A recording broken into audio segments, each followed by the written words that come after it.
Right now we're in Garden Prairie, Illinois, at Cosman Farms. Coming down here today, he called me with an issue where his display was locking up and it seemed to be losing his data. So we came down today to just double check and see if there was an issue with a card with the display. We were able to pull the card out, download it into the desktop software, and we're able to retrieve all the data that he had harvested already, so we're good there. So we just cleaned the card, reformatted it, and put her back in as a clean card. There were several years of data on it, so that may have been causing the issue with the display running slow or rebooting itself. So we've taken care of that, and he'll have to go out and run it, and we left him a spare card just in case if there's something wrong with that card. So when he gets out in the field, if it does it again, he can put a new card in and be on his way.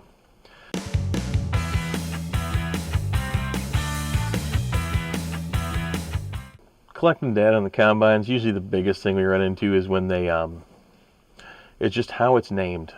You know, we've downloaded in, two people may have been in the same field and both got it and called it something different, or they named it something different than it was in the spring. It's just the biggest issue is just getting everything in the right spot when you get it into the software to make their maps, which is why I preach to everyone about, you know, if you're running multiple combines or multiple pieces of equipment in the fall for anhydrous or any kind of application, it's a good idea to make sure both pieces of equipment have the same growers farm fields set up on them, so no one's guessing and typing it in what they're in. So when you have to bring it in and merge everything together, it's cohesive and it doesn't take a excessive amount of time to get everything merged back together.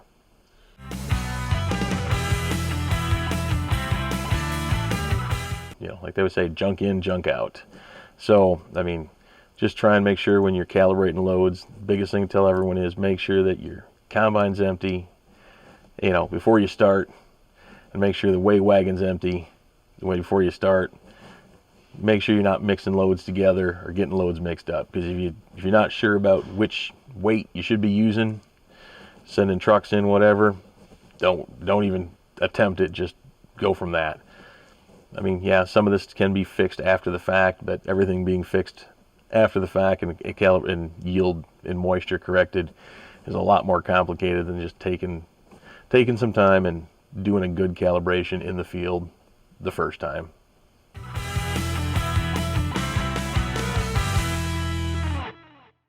Well, as far as yield motor calibration, there's not much you can do before you get to the field.